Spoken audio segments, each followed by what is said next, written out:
Hello students, in this video we are going to talk about classification of numbers. Let's we start with natural number. हम generally counting 1 से start करते हैं, यानी कि 1, 2, 3 से ऐसे हम काउंटिंग करते हैं। इसीलिए ऐसे नंबर को हम नेचुरल नंबर्स कहते हैं, ठीक है। और नेचुरल नंबर को हम एन से, कैपिटल एन से डिनोट करते हैं। अगर हमारे टेक्स्ट बुक में देखें तो हमें ये एन बोल्ड किया हुआ मिलेगा। अगर किसी स्थान पर हम बोल्ड ना कर सके तो हम यहाँ पर डबल लाइन करके भी इसको डिनोट कर सकते हैं, ठीक है। The smallest natural number is 1, whereas the largest natural number can not be obtain. यानी कि स्मॉलेस्ट नेचुरल नंबर तो हमें पता है 1, लेकिन लार्जेस्ट नेचुरल नंबर कौन सा होगा ये हम नहीं कह सकते, क्योंकि ये तो इनफाइनाइट तक जाता है। यानी कि कोई भी बिगेस्ट नंबर हो सकता है, ठीक है। यानी कि लार्जेस्ट नेचुरल नंबर के बारे में हमें कुछ भी पता नहीं है, लेकिन स्मॉलेस्ट नेचुरल नंबर क्या होता है, 1 होता है। Consecutive natural numbers differ by 1, यानी कि क्रमिक नेचुरल नंबर में हमें 1 का डिफरेंस देखने को मिलता है। जैसे कि यहाँ पर 1 के बाद 2 है, so 2 minus 1 is 1, 3 minus 2 is equal to 1। आगे का नंबर हो तो 4 माइनस 3 इज इक्वल टू 1। यानी कि consecutive natural numbers differ by 1, ठीक है। Let x be any natural number, then the natural numbers that come just after x are x plus 1, x plus 2, x plus 3, ठीक है। अगर हम x कोई भी नेचुरल नंबर ले ले, जैसे कि मैं ले लेता हूँ x इज इक्वल टू 1, तो नेक्स्ट नंबर क्या होगा, 1 plus 1 is equal to 2। x is equal to 1 ले लिया है हमने, तो उसके बाद का number 1 plus 2 is equal to 3, 1 plus 3 is equal to 4। ऐसे नेचुरल नंबर्स आगे बढ़ते हैं, ठीक है। अब हम बात कर लेते हैं इवन नेचुरल नंबर के बारे में, यानी कि even numbers which are divisible by 2 और मल्टीपल्स ऑफ 2, यानी कि 2, 4, 6, 8। जो भी नंबर जिस भी नंबर को हम 2 से डिवाइड कर सके और जो नंबर 2 का मल्टीपल हो, उसको हम क्या कह सकते हैं, इवन नंबर्स कह सकते हैं, ठीक है। और ओड नंबर्स, जिसके बारे में आपको पता ही होगा, which are not multiples of 2 is called a set of odd numbers. यानी कि जो नंबर 2 के मल्टीपल में नहीं है उसको हम ओड नेचुरल नंबर कहते हैं या फिर ओड नंबर्स कहते हैं, ठीक है। जिसमें 1, 3, 5 ऐसे नंबर का समावेश होता है जो कोई भी 2 के मल्टीपल में नहीं है। Taking together the odd and even numbers we get natural numbers. यानी कि हम ये इवन नंबर और ओड नंबर को मिला दे तो हमें नेचुरल नंबर मिल जाते हैं, ठीक है। नेचुरल नंबर के बाद आते हैं वोल नंबर्स। वोल नंबर्स में शुरुआत 0 से होती है, ठीक है। और वोल नंबर्स को हम डिनोट करते हैं कैपिटल W से, ठीक है। यानी कि वोल नंबर्स नेचुरल नंबर में स्टार्टिंग 1 से होती है और वोल नंबर्स में 0 ऐड हो जाता है और स्टार्टिंग हमारी 0 से होती है, 0, 1, 2 ऐसे इन्फिनिटी तक। So the smallest whole number is 0, whereas the largest whole number cannot be obtained। Smallest natural number क्या था हमारा 1, लेकिन स्मॉलेस्ट वोल नंबर हमारा क्या हो जाएगा, 0। तो हमें स्मॉलेस्ट वोल नंबर तो पता है कि वो 0 है, लेकिन लार्जेस्ट वोल नंबर हमें मालूम नहीं है, क्योंकि ये इन्फिनिटी तक जाता है और वह कोई भी बड़ा नंबर हो सकता है। इसीलिए लार्जेस्ट नंबर के बारे में हम कुछ भी नहीं कह सकते, लेकिन स्मॉलेस्ट वोल नंबर क्या होता है, 0। वोल नंबर के बाद हम देखते हैं प्राइम नंबर्स। तो प्राइम नंबर किसे कहते हैं, whole numbers greater than 1 that are divisible by unity and itself only. यानी कि जो नंबर अपने आप से और 1 से डिवाइड होता हो और दूसरे और किसी नंबर से डिवाइड न हो, तो उसे हम कहते हैं प्राइम नंबर्स। यानी कि यहाँ पर हमने ले लिया 2, जो 2 है वो 1 से डिवाइड होता है, यानी कि 2 डिवाइडेड बाय 1, और इटसेल्फ यानी कि 2 खुद 2 से डिवाइड होता है, ठीक है। इसीलिए हम इसको क्या कहते हैं, प्राइम नंबर। एक और एग्जांपल देख ले, यहाँ पर है 7, तो 7 दो नंबर से डिवाइडेड होता है, एक तो यूनिटी यानी कि 1 से डिवाइड होता है और खुद अपने आप से 7 डिवाइड होता है। 7 divided by 7 is equal to 1, यानी कि ये नंबर और किसी तीसरे नंबर से डिवाइड नहीं होता। तीसरा नंबर कोई भी तीसरे नंबर से ये डिवाइड नहीं होता, ये खुद अपने आप से इटसेल्फ ओनली एंड यूनिटी यानी कि 1 से डिवाइड होता है। इसीलिए ऐसे नंबर को प्राइम नंबर्स कहते हैं। Except 2 all other prime numbers are odd. यहाँ पर 2 ही एक लौता ऐसा इवन नंबर है जो कि प्राइम है, बाकी सारे प्राइम नंबर्स ओड नंबर्स है। अब देखते हैं कंपोजिट नंबर्स। वो किसे कहते हैं? दैट इज नॉट प्राइम, यानी कि जो प्राइम नंबर्स नहीं है उसको हम कंपोजिट नंबर्स कहते हैं। ठीक है, प्राइम नंबर में क्या था? जो नंबर खुद अपने आप से और 1 से डिवाइड होता है उसे प्राइम नंबर कहते थे, तीसरे किसी भी नंबर से वो डिवाइड नहीं होता था। यहाँ पर कंपोजिट नंबर जिसे कहते हैं, देखिए यहाँ पर एग्जांपल लेके समझते हैं इसको। 4, तो 4 किस से डिवाइड होता है? 4 1 से भी डिवाइड होता है, 4 से भी डिवाइड होता है, 4 2 से भी डिवाइड होता है, इसलिए इसको कंपोजिट नंबर्स कहते हैं। यहाँ पर हम देखें तो 10 1 से डिवाइड होता है, 10 से डिवाइड होता है, 10 2 से भी, 10 5 से भी डिवाइड हो सकता है। यानी कि यूनिटी और इटसेल्फ के अलावा भी कोई तीसरा नंबर हमें मिलता है जिससे ये नंबर डिवाइड हो सकता है, इसीलिए इसको कंपोजिट नंबर्स कहते हैं और इसको प्राइम नंबर्स कहते हैं। इसके आगे आते हैं हमारे पास इंटीजर्स। इंटीजर्स में क्या होता है? इंटीजर्स में नेचुरल नंबर भी होते हैं, होल नंबर भी होते हैं, यानी कि पॉजिटिव इंटीजर्स इंक्लूडिंग 0 और नेगेटिव इंटीजर्स का भी समावेश होता है। इसीलिए इस सेट को हम इंटीजर्स कहते हैं और इसको हम Z से डिनोट करते हैं। Z से इसीलिए डिनोट करते हैं क्योंकि ये जर्मन वर्ड में से लिया हुआ सिंबल है। Z जर्मन वर्ड है ज़ेहलन, जिसका मीनिंग होता है टू काउंट। इस पर से यहाँ से Z लिया हुआ है, यानी कि इसका इंटीजर्स का सिंबल हम क्या लिखते हैं? Z। There are infinite integers towards positive side, यहाँ पर भी इनफाइनाइट तक है, and infinite integers towards negative side, यानी कि यहाँ पर भी नेगेटिव साइड पर भी इनफाइनाइट इंटीजर्स है। ठीक है, और इसको हम Z से डिनोट करते हैं। इंटीजर्स के बाद हमारे पास आते हैं रेशनल नंबर्स। तो रेशनल नंबर किसे कहते हैं? Any number which can be expressed in the form of P upon Q where P and Q both are integers and Q is not equal to 0 is a rational number. यानी भी किसी भी number को हम ऐसे represent कर सके P divided by Q के फॉर्म में, यानी कि न्यूमिनेटर और डिनोमिनेटर के फॉर्म में रिप्रेजेंट कर सके, जहां पर डिनोमिनेटर कभी भी हमारे पास 0 नहीं होना चाहिए, अदरवाइज वह इनफाइनाइट हो जाएगा। ठीक है, ऐसे सारे नंबर को हम क्या कहते हैं? रेशनल नंबर्स कहते हैं। Rational comes from the word ratio, यानी कि यहाँ हम रेशियो देखते हैं, यहाँ से हमारा रेशनल वर्ड आया है। ठीक है, और Q comes from the word quotient. देखिए, रेशनल नंबर्स को हम किस से डिनोट करते हैं? Q से डिनोट करते हैं रेशनल नंबर। और ये Q कहाँ से आया है? कोशंट से आया हुआ है। देखिए, इसको मैं आपको समझाता हूँ कैसे कोशंट और रेशनल नंबर का रिलेशन होता है।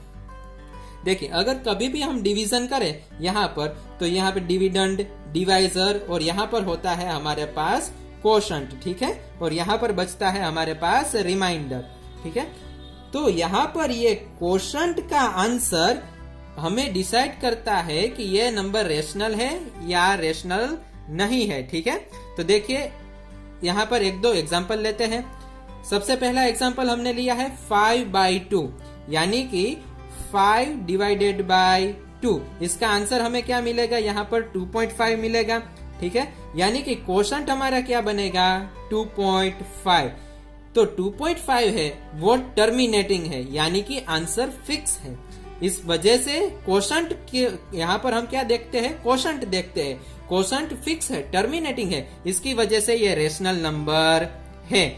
अगर कोशेंट फिक्स ना हो यानी कि नॉन टर्मिनेटिंग हो लेकिन रिकरिंग हो तो भी हम इसे रेशनल नंबर कहते हैं। उसका एक एग्जांपल हमने लिया है 1/3। अगर इसका हम डिवीजन करें 1/3 तो जो हमें कोशेंट मिलेगा वो कुछ इस प्रकार होगा 0.333, यानी कि डेसिमल के बाद 3 रिपीट कर रहा है, यानी कि नॉन टर्मिनेटिंग है। आंसर फिक्स नहीं है, कहीं पर भी एंड नहीं होता है, लेकिन रिकरिंग है, या तो हम इसको भी रेशनल नंबर कह सकते हैं। ठीक है, और इसका सिंबल क्यू कैसे आया यह भी आपको पता चल गया कोशेंट पर से। यहाँ पर हम कोशेंट पर से डिफाइन करते हैं कि ये रेशनल नंबर है या नहीं है। अगर कोशेंट टर्मिनेटिंग है तो भी रेशनल नंबर है, यानी कि नॉन टर्मिनेटिंग और रिकरिंग है तो भी रेशनल नंबर है। ठीक है, तो यानी कि रेशनल नंबर किसे कहते हैं, जिसका कोशेंट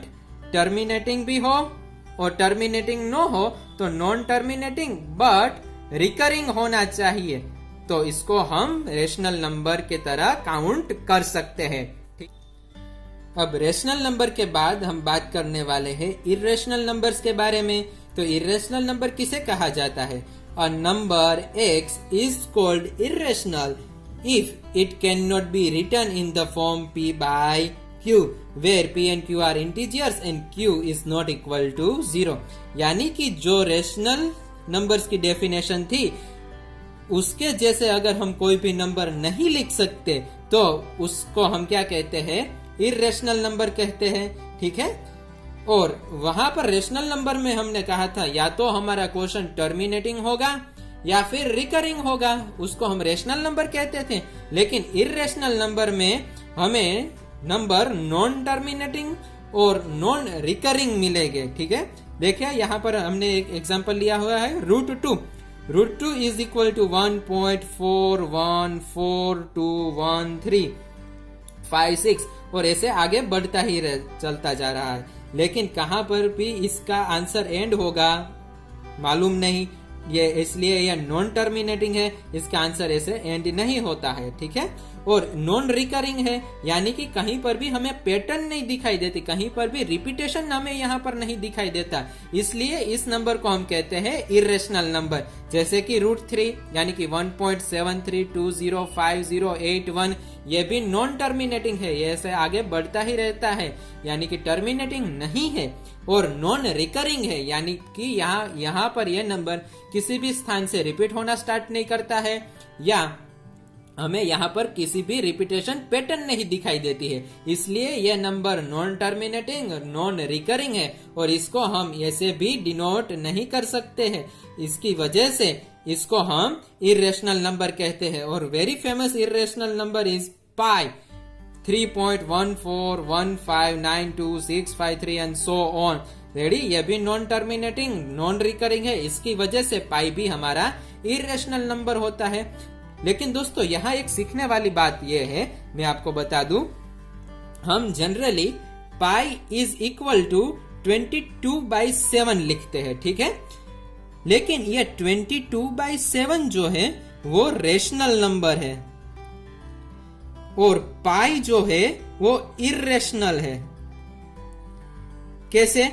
देखिए, अगर मैं 22 डिवाइडेड बाई 7 करूं, 22 divided by 7, 7 3 are 21, here 1.0, 7 1s are 7, again 3.7 4s are 28, 2 0, 7 2s are 14, again यहाँ पे आ जाएगा 6 और 0, 7 8 जा, मैं यहाँ पर लिख लू 60, 7 8 जा 56, यहाँ पर 4 और पॉइंट है इसलिए 0, 7 5 जा 35, यहाँ पर 5 और 0 यानी 7 7 जा 49 और यहाँ पे आया 1 और मैं अगर यहाँ पे 0 लूं तो देखिए यहाँ पर पैटर्न स्टार्ट हो रही है। देखिए यहाँ पर से 10 से हमने स्टार्ट किया था, फिर से वापस 10 आ गए हैं, यानी कि अब मैं यहाँ पर क्या लिख सकता हूँ, 7 1 जा 7, यानी कि क्या बचेगा 3। देखिए फिर से ये पैटर्न स्टार्ट हो रही है यहाँ पर, यानी कि 22/7 का आंसर हमें क्या मिला, ऐसा मिला 3.142857। फिर से यहाँ पर 142857 ऐसे ही आंसर मिलेगा, यानी कि 3.142857 ये पैटर्न हमें मिल गई। ठीक है, यानी कि ये रिकरिंग है, और जो रिकरिंग है टर्मिनेटिंग नहीं है लेकिन रिकरिंग है, तो हमने डेफिनेशन में देखा था अगर ये रिकरिंग हो तो उसे हम क्या कहते हैं, रेशनल नंबर कहते हैं। ठीक है, और पाई हमारा इरेशनल है, इसीलिए pi is not equal to 22/7 है। लेकिन हम अपनी सहूलियत के हिसाब से पाई इज इक्वल टू 22/7 लेते हैं, क्योंकि हम पॉइंट के बाद के 2 डिजिट तक ही काउंट करते हैं, जो कि वो दोनों में सेम है। ठीक है, लेकिन यह बात यहाँ पर मेंशन करनी इंपॉर्टेंट थी, क्योंकि काफी सारे बच्चे नहीं जानते और सिर्फ पाई इज इक्वल टू 22/7 कहते हैं, लेकिन 22/7 रेशनल है और पाई इरेशनल है। विथ दिस प्रूफ अब उसके आगे बढ़ते हैं तो आते हैं हमारे पास रियल नंबर्स। तो रियल नंबर किसे कहते हैं, every number which is either rational और irrational is called a real number. यानी कि रेशनल और रियल इरेशनल दोनों नंबर को हम ज्वाइन कर दे तो हमारा बन जाएगा रियल नंबर। ठीक है, तो देखिए सबसे पहले हमने सीखा था नेचुरल नंबर, यानी कि जो नंबर 1 से स्टार्ट होते हैं और इनफाइनाइट तक जाते हैं, ये हो गया हमारा नेचुरल नंबर का सेट। ठीक है, उसके बाद में हमने सीखा वोल नंबर। नेचुरल नंबर में 0 इंक्लूड कर दे तो हमारे पास बनेगा वोल नंबर। ठीक है, ये हमारे पास आ गया वोल नंबर। अब वोल नंबर के आगे हमने सीखा इंटीजर्स, यानी कि यहाँ पर हमने Z जिसमें 0 भी है, पॉजिटिव भी है और नेगेटिव भी है। ठीक है, और इसके बाद हमने सीखा Q, यानी कि रेशनल नंबर। ठीक है, और रेशनल नंबर तो देखिए रेशनल नंबर में इंटीजर्स भी है, वोल नंबर्स भी है और नेचुरल नंबर भी है।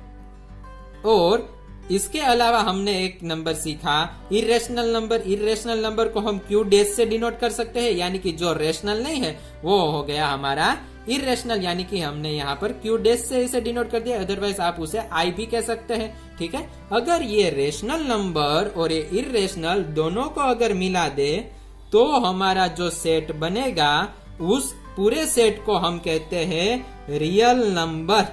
ठीक है, तो ये बन गया हमारा रियल नंबर, यानी कि नेचुरल नंबर किसका सबसेट है, वोल नंबर का सबसेट है। यानी कि नेचुरल सारे नंबर्स वोल नंबर में आते हैं। Whole numbers is the subset of the integers, यानी कि सारे के सारे वोल नंबर इंटीजर्स में आते हैं। Integers subset of the rational number, यानी कि सारे के सारे इंटीजर्स रेशनल नंबर में भी आते हैं।